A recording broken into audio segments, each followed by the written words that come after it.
In the book of St. Matthew, chapter 16, we find, when Jesus came into the coast of Caesarea Philippi, he asked his disciples, saying, "Whom do men say that I, the Son of Man, am?" And they said, "Some said that thou art John the Baptist, some Elias, and others Jeremiah or one of the prophets." He saith unto them, "Who say ye that I am?" And Simon Peter answered and said, "Thou art the Christ, the Son of the living God." And Jesus answered and said unto him, "Blessed art thou, Simon Bar-Jonah, for flesh and blood hath not revealed it unto thee, yet my Father which is in heaven hath revealed it unto thee. And I say also unto thee, that thou art Peter, and upon this rock I will build my church, and the gates of hell will not prevail against it." We are the brothers and sisters of the Ethiopian Zion Coptic Church. We have adopted a faith that is 6,000 years old. We have adopted a faith that came from Africa, from Ethiopia. Our God is man, our doctrine is a Bible doctrine, and our sacrament is a natural herb. The music you are seeing is Kumina music, which is known throughout the world as ancient African music. Later in the program, you'll also be seeing holy chant and psalm, which is another traditional African music. The American members of the Coptic faith learned of this faith in Jamaica, which is in the Western Hemisphere. When Mr. Christopher Columbus first came to the Western Hemisphere, he didn't find any black people here. He didn't find any Coptics here. These black African Coptic priests have resurrected themselves while in captivity in Jamaica and have adopted us as well as man from all nations. We in turn have adopted their spiritual doctrine, their spiritual Christian doctrine that they have prolonged throughout many centuries. The music was conducted in St. Thomas, Jamaica at a church service on August 6th of 1978. Our program is an hour long. If you have any questions, please call the numbers shown below. Welcome to the Ethiopian Zion Coptic Church Hour.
Of course, the sacrament of the Ethiopian Zion Coptic Church is a natural herb known in Jamaica as ganja, known in America as marijuana, and known in the political manuscripts or books as cannabis.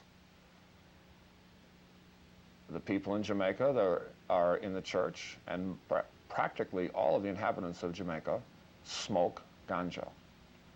We now read that millions of people in America also partake of the same herb. On the first page of the Holy Bible, in the book of Genesis 1, verse 29, we read about herbs.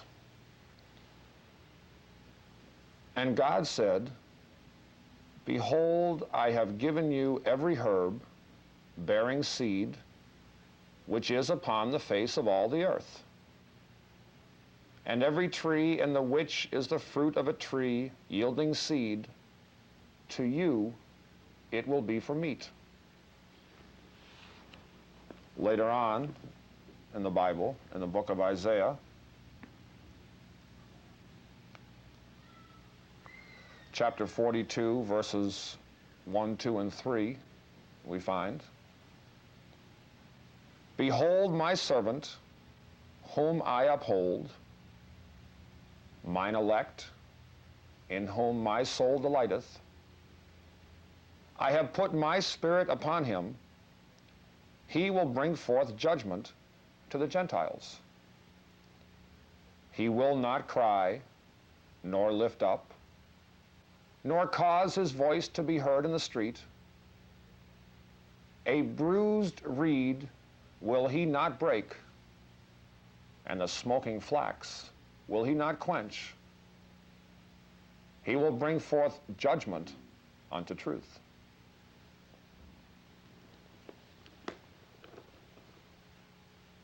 On the last page of the Bible, in the book of Revelations, chapter 22, verses 1 and 2, we see, "And he showed me a pure river of water of life, clear as crystal, proceeding out of the throne of God and of the Lamb. In the midst of the street of it, and on either side of the river, was there the tree of life." In the book of Isaiah, we hear of a smoking flax that will not quench. Our generation has adopted the ancient tradition of smoking herbs. Many people in our generation have also adopted the ancient tradition of becoming familiar with the Holy Bible and using the same Holy Bible as a guideline. We're also aware of and familiar with the United States Constitution. There are presently many court decisions where local, city, and state laws concerning the use of a particular herb, marijuana, are being brought into question as to whether or not these various generally politically inspired ordinances and statutes can pass a constitutional test. We of the Coptic Church and many others claim that the United States Constitution and the Bible protect or suggest a protection of man in his own home using herbs and praying and giving thanks to God. Because of our many involvements with various authorities, we've had an opportunity to meet and to work with many members of the legal profession.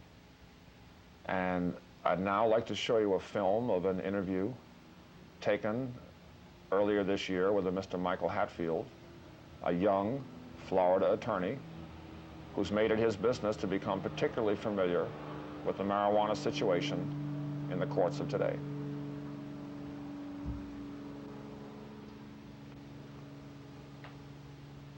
Well, of course, you've introduced me. I'm Michael Hatfield. I'm a member of the Florida Bar, but I'm also an attorney who practices a tremendous amount of law under Florida Statute 893, which is supposed to be a drug statute. Well, what got you involved in this area of law? For me, in that law is the war that I wage against the prosecution of people for the use and possession of cannabis, which is listed in Florida Statute 893 as a drug. Now, I'm sure that to achieve your status, you've had quite a bit of schooling. And in law school, I assume that they teach you a lot about the Constitution of the United States. Now, is there anything, to your knowledge, within the Constitution that would justify this massive government campaign against marijuana, or cannabis as they call it? There's none whatsoever. I think my education in the Constitution began in my home, and my parents taught me about what was right and wrong and about the Constitution. And then, as I grew older and served as the mayor of the city where I live, and also 5 years in the service, and after seeing many things and being educated in the law, I find that probably the most glaring reflection of wrong done in the country today, and even a return to the Germany of the 40s, is the prosecution of individuals for the use of cannabis. It is just wrong. I'm sure that you have occasion to meet and talk with many other attorneys. Are there many other attorneys that share this same thinking? The number of attorneys who share that position is growing. At least the American Bar Association advocates the decriminalization of the use of small amounts of cannabis. And their feeling and their findings on this are reminders to us that the American Medical Association and also the National League of Cities and the National Council of Churches and many organizations have come to that same conclusion. The National Teachers Union, the National Association for Mental Health, precisely, the commission that Mr. Nixon established to study the same subject. And notwithstanding the fact that many people who are in positions of influence would refuse to recognize the fact is that the basis of those organizations' support for decriminalization is the fact that the law does more damage than the substance could ever conceivably do. Now, my position as a person, and also and would be consistent with the members of the Coptic Church, is basically this. Anytime I go out in my backyard and I plant a seed, whether that be a tomato tree, a marijuana tree, an orange tree, and a tree comes forth and I reap a certain harvest from that tree, and I've done all the work, all the labor, and even down to doing all the reaping, I don't see where I would owe anybody anything. I don't see why, if decriminalize or legalize or what have you would even imply tax, why when we're talking about marijuana, since it is part of the creation, why we wouldn't be talking about or advocating freedom. Okay, well, I see. What you're saying is that you should be able to profit from the fruits of your labor and to use the fruits of your labor, and I believe, and I've always felt, that this comes under one of the amendments of the United States Constitution, which is not often litigated, and that's the 9th Amendment. The 9th Amendment guarantees to the people that those rights which are not delegated to the states or to the federal government are reserved to the people. And yet you tell me, what is the right that is reserved? I see no right that is reserved into the people. But yet certainly these natural things should be one of the rights reserved to the people, like the breathing of the air. Well, now, what documentation or what foundation would an institution such as the state of Florida or Dade County, what authority would they have whereby they said that they could pass laws concerning the creation of God? I'm not talking about LSD and chemicals and liquids and compounds. I'm talking about a plant. You're saying it from a position of faith, Brother Love. But you see, it goes further than that even. I mean, in your position, the conduct of the state is most outrageous. But even for the people who are not of the faith, for them to be forbidden these what you say is God creations, but these natural substances, for them to be forbidden that is something that should be beyond the scope of the legislature, because the legislature must show a compelling state interest in legislating these things, and they have there's no compelling state interest in that. What has the state attempted to bring forth as what of value? I know the superstition and the myths about brain damage and being lethargic and making you a killer and forcing you to become a drug addict and what have you. But that was all in the 40s and 50s and 60s. Yeah. Now, what are they trying to say now? They've already said it. The 1972 National Commission on Marijuana and Drug Abuse has said it once and for all that the substance is not a harmful substance in the sense that drugs are harmful substances, Right. which are used by the great majority of the American public today lawfully.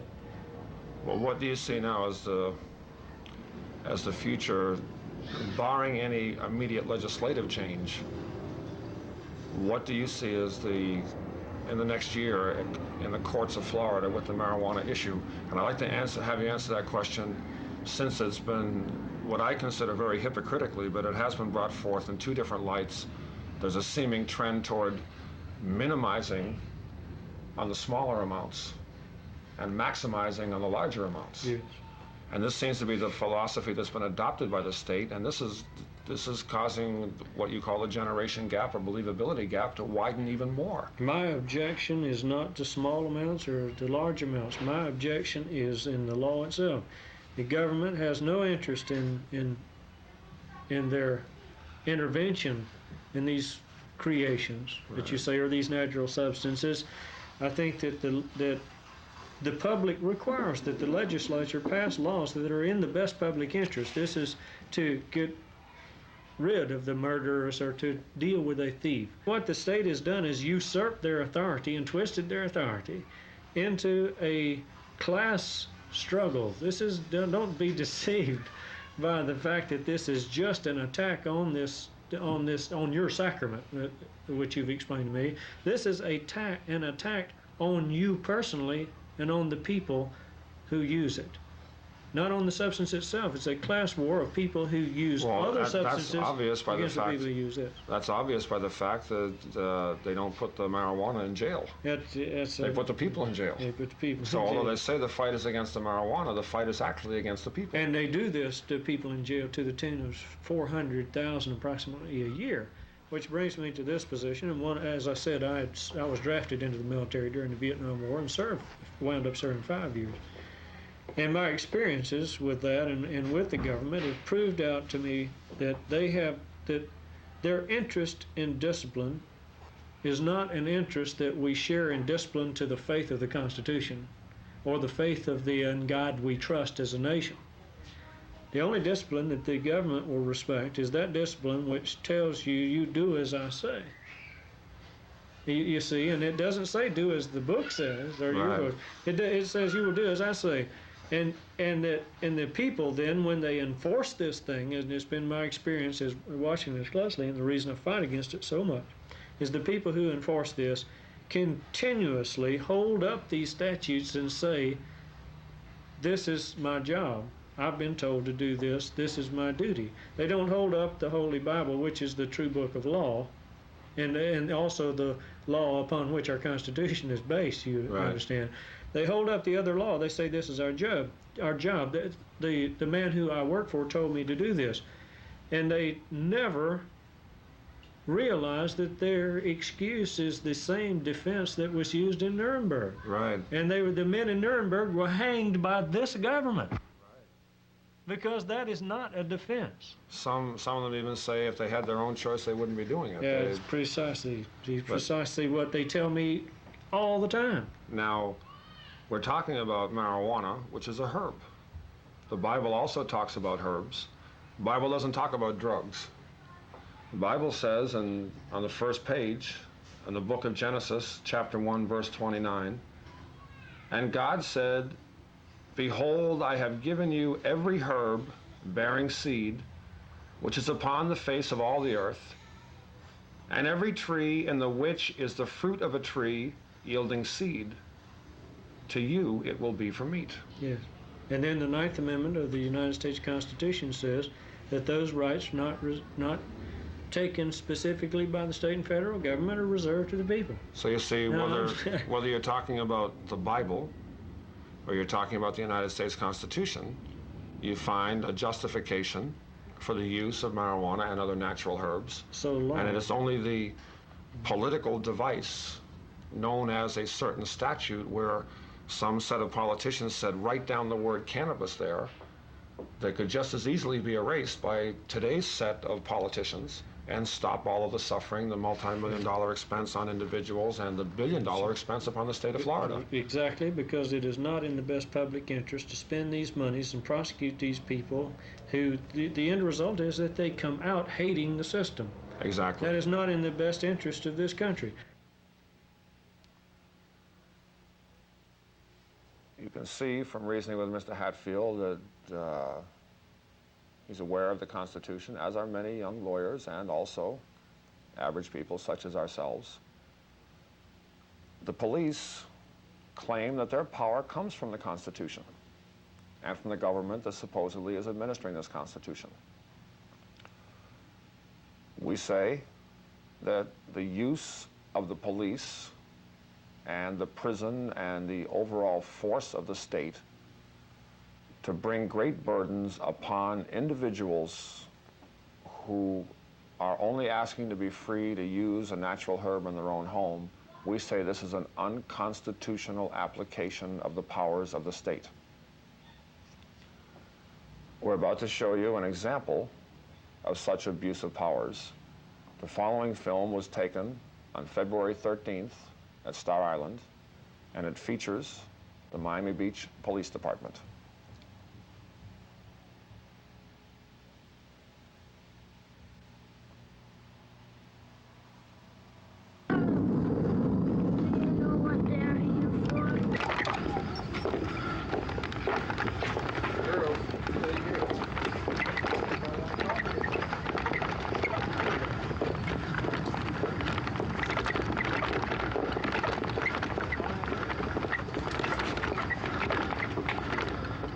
My friend, I would rather you stayed here and let us do our business.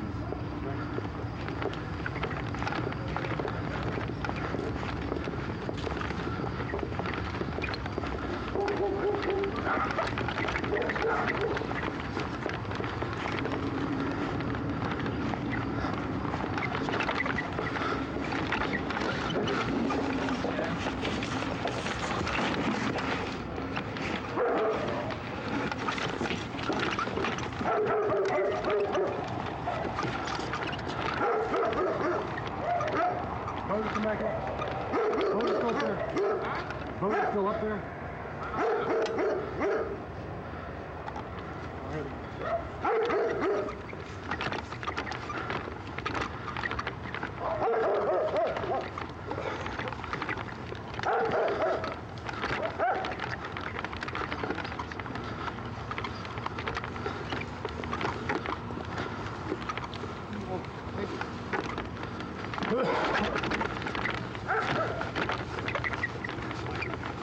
Somebody stay inside so I can use your light.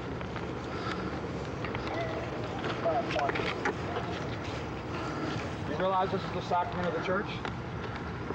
Do I realize it? Yes. This is the sacrament of the Ethiopian Zion Coptic Church. This is a natural, living herb. Jimmy Carter says everybody should tell the United States Joint Congress that he favors legislation federally and that every state should follow example, saying everybody should be free to have an ounce. We tell you people it's not a drug, it's a plant. And you can't understand that the same author of coconuts and oranges made that. And if you don't want it, just leave it alone. Brother Love, you're arguing with the wrong person. I'm arguing with the man who's about to pull these plants out of the ground, if I understand it right. That's right, we aren't. That's murder, you know. Get good pictures, man. We'll get some history out of this. This is the sacrament of a church, a natural herb. I hope you understand that. You see how it doesn't feel like a pill, it doesn't feel like a hypodermic needle? That's because it's not a drug. That's a pepper tree. Leave this one alone.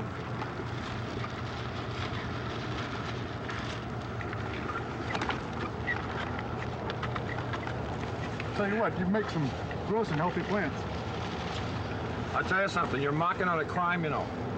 I'm not. I'm just saying You're trying to, your hands are destroying the works of God. Who do you think put this here? Liggett and Myers? Rexall? He put Sainsbury's out here too. I know he did, and I got the wisdom to avoid the things that are bad and accept the things that are good. Who makes that determination? 6,000 years of history. the American Medical Association, the American Legal Association, the National Council of Churches, the National Education Association. I thought, do you know how much crime is going on out in the street right now while you're here committing a crime yourself? And you all say, well, I know the law's going to change, we won't do it someday. Good. They said that in Nuremberg, too. This is robbery.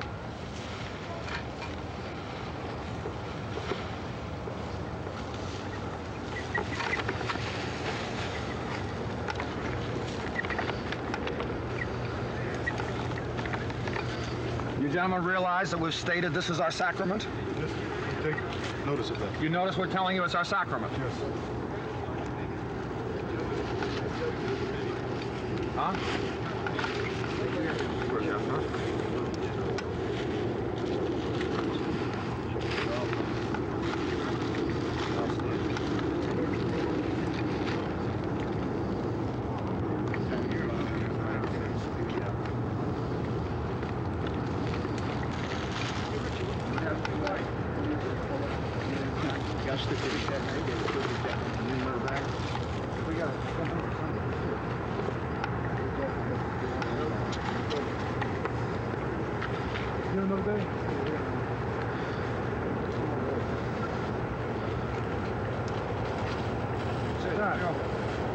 Yeah, I think so.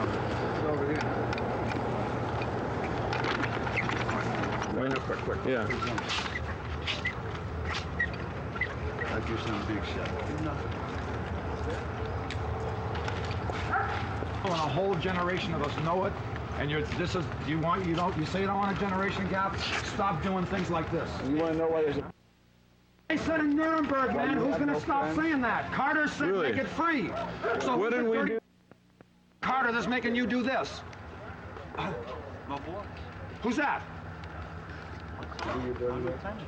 Good. Well, some people said they're mine can't. He makes you go out and keep Some people up. said my pure. Make your brother grieve with you, man. That's ridiculous. People they said they were. Leave them on. No, just. Let them have their way, man. Don't make me hear that they. He's the judgment. You can't get away. Well, what's good? Everybody wants to wash their hands of it. I want to know the man who's the response for this. You're all up to your neck. Yeah. Make him come up and tell the people. His intelligence shows him that you're fighting crime right now. I say Right. you're committing crime. Of all the people out committing crimes, we deserve this.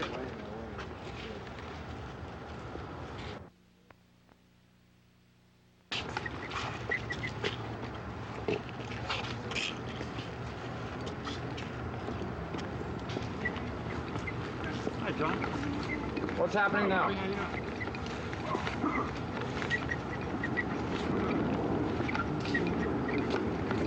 Give him plenty of light so Carl can get his mic and get the other picture. We'll have it on history recorded.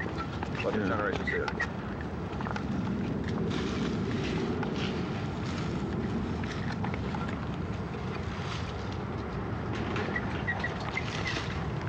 Good year. 1979. You have laws in your books against homosexuality, sodomy, bestiality. Nobody wants to enforce that, but come pull up the plants. I think you're defending a moral society, and you say marijuana is a threat to your youth. The gay bars are a threat to your youth, man. The sex education in your school is a threat to your youth. Don't bother to smoke any of it.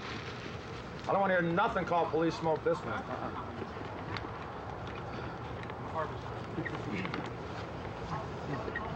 Too late. John?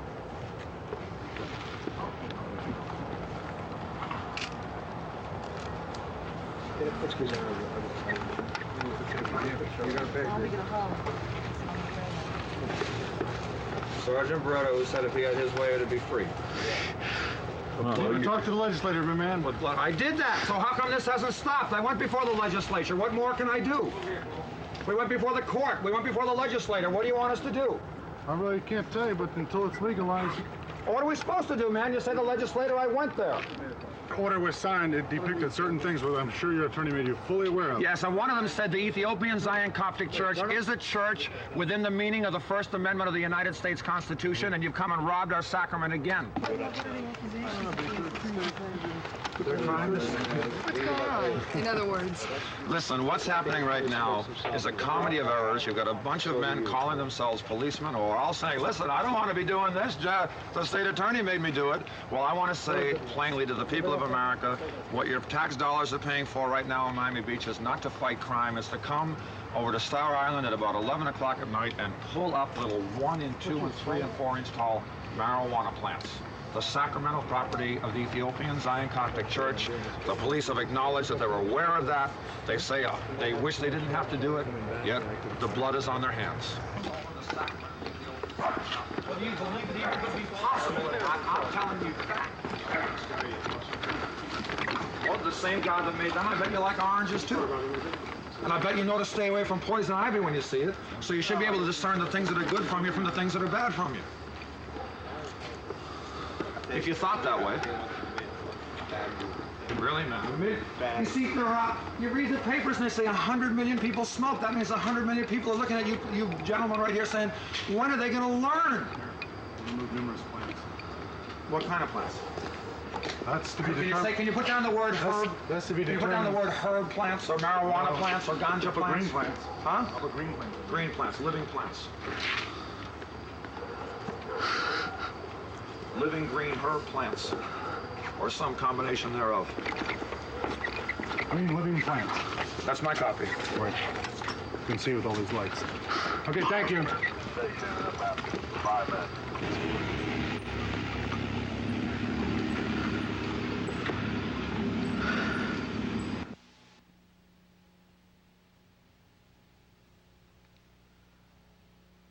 For a major police activity such as this, and we've experienced many such as this and others here at Star Island and other places, it's a very expensive proposition to tie up a staff of state attorneys and assistant state attorneys, to tie up civil courts and criminal courts, to tie up investigative agencies, is all very expensive work. And that expense comes from the taxpayers that pay for the police and the FDCLE and their other activities, which we, for the most part, support unless they conflict with the laws of creation and the laws of God, the laws of the Bible and the Constitution. Our next guest is another Florida attorney, somewhat senior, who has known us a little bit longer than Mr. Hatfield, and is a good position to describe our present position and also to give an indication of what the combined forces of police and state attorney and civil court plan to do as a result of the action you just saw and paid for.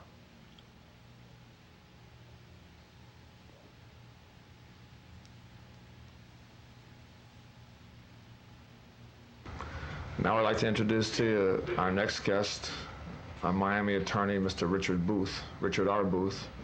I'd like to ask Mr. Booth to tell us a little bit about himself and bring forth his own credentials. Well, I've been practicing here in the Miami area most of the last 30 years. I've represented the Coptic Church for perhaps 5 years now. I'm well acquainted with the problems they have and the people who are involved with the church. Now, you recently represented, along with Mr. Farrell and Mr. Hatfield and others, you represented Sister Jacqueline Town, a church member, in a case in Miami where she was charged with some zoning violations. The case that was brought before Judge Frederick Barad. Could you give us an understanding now of what Judge Barad's final order is? Yes, the final order was not actually a final order as such. It was an order on the state's motion for a temporary injunction. And it was entered on January 17, 1979, and it's presently being challenged in the Supreme Court of Florida on our motion to stay that order. Now, the Supreme Court has directed the state attorney to show cause by the 9th of February, excuse me, March. the 9th of March, why the order should not be stayed. That's the present posture of that particular case. Now, Judge Barad made some very significant findings in that case in paragraph 9, which reads as follows. Regarding the nature of the religious beliefs and practices of the Ethiopian Zion Coptic Church pertinent to the instant litigation, this court finds the following. I'm just going to touch on some of the more significant findings.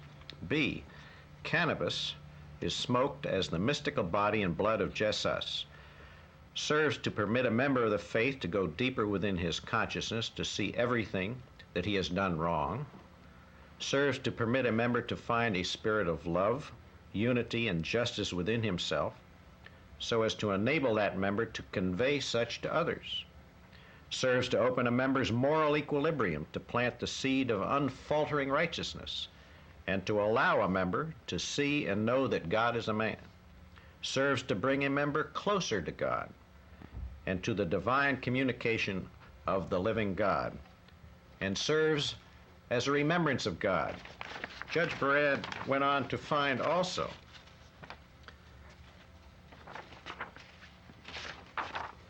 that the use of cannabis is an essential portion of the religious practice of the church. Now, we feel that these are significant findings because this brings into play the First Amendment of the United States Constitution as made applicable by the 14th Amendment to the states. And that is what they call the Free Exercise of Religion Clause. Now, based on those findings, we feel that eventually the church will prevail in its assertions. Now, with this film we just saw of the police activity at Star Island on February 13th of this year, what court activity has that brought about, or what has that led to? Well, as a result of that particular seizure, a case was filed asking that the court require the police of the city of Miami Beach to return the marijuana plants that were seized on that occasion, based on the fact that cannabis or marijuana or ganja, as it is called in Jamaica, is the holy sacrament of the church. Now, that is presently in litigation, and I can't comment any further on that, except that hearings will be had before Judge Turner to determine whether or not he will order the police to return those plants. And incidentally, there's another similar case pending arising out of a prior incident where the same assertions have been made. Now, you mentioned earlier when you were talking, you made reference to the First Amendment, and the members of the Coptic Church, as well as many other people, have brought forth the assertion that the personal use of marijuana in one's home is something that is constitutionally protected, and therefore for the state to use its police and prison and penal and investigative agencies against citizens for the private use of marijuana is an unconstitutional application of the state statutes. Now, have you seen any trend toward this being more recognized by the courts in your activity? Well, right here in the state of Florida, for example, there have been two very significant cases, in my opinion, and I think generally accepted as significant. One was the Sandra Lee case, in which Judge Joseph N. Durant here in Miami ruled that it was all right for people to smoke marijuana in their homes, that it was constitutionally protected. Now, that is on appeal by the state. Another case is the case of Cheatham and Jones. Judge Sample up in St. Lucie County has asked the Supreme Court of the state of Florida to advise him whether or not recent legislation here in Florida has rendered inappropriate a classification of marijuana as a Schedule I controlled substance. Now, both of these cases are now in the Supreme Court of the state of Florida.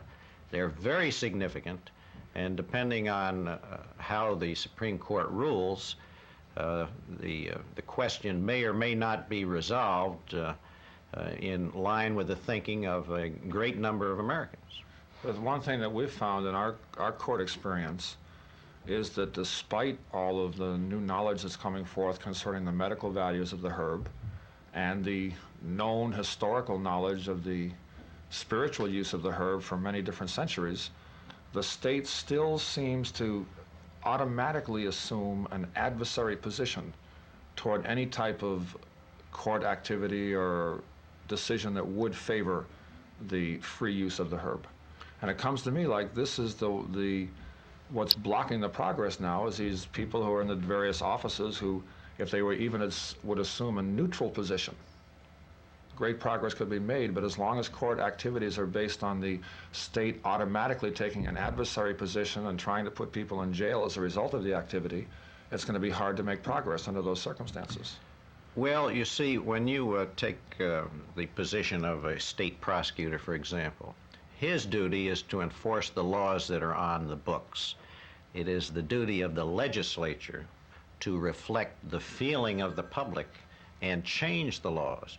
Until that happens, you are going to find prosecutors taking an adversary position to what seems to be a public acceptance of the fact that sooner or later the use of marijuana will be legal. Now, that's their problem because they are sworn to uphold the laws that are on the books, and the laws have to be changed before they're going to change their attitude. I agree when you say it's a problem because it must be a problem in their hearts. It's a moral decision that they have. The history books tell us about the gentlemen that were involved with Nuremberg making a similar decision, and we pray the change will be sooner and not later. But our time is short, and we want to thank Mr. Booth for spending this time with us. He has been with us for several years, and he has been learning more and more about the church, and we're sure our association will be a long one. Thank you very much. Thank you, Brother Love, for this opportunity.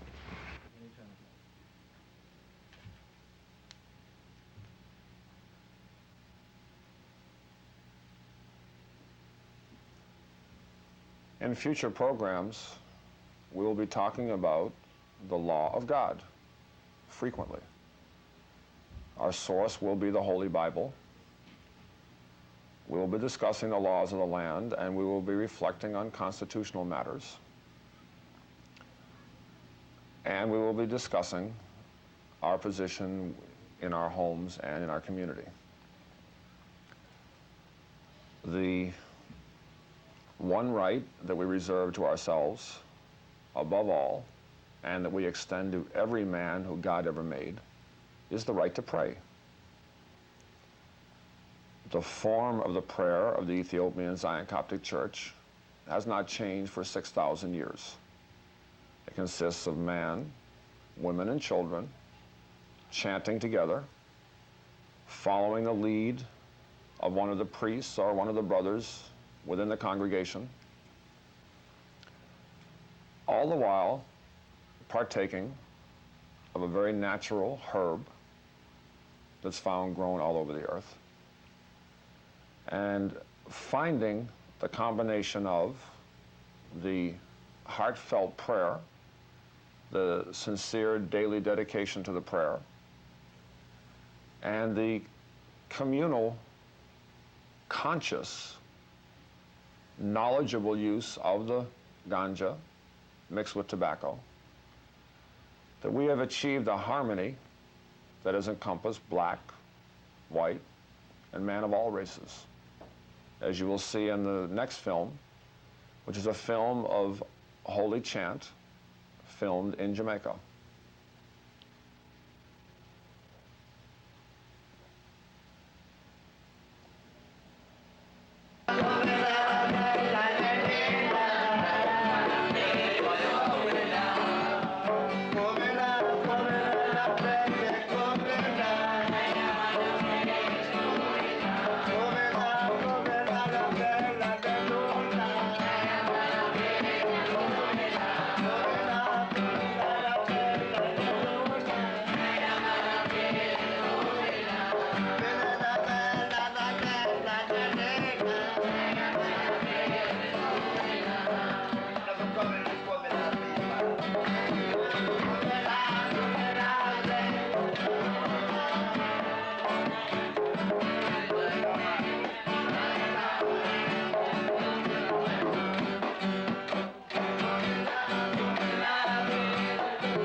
in the book of Revelation, chapter 22, starting with verse 10, we find,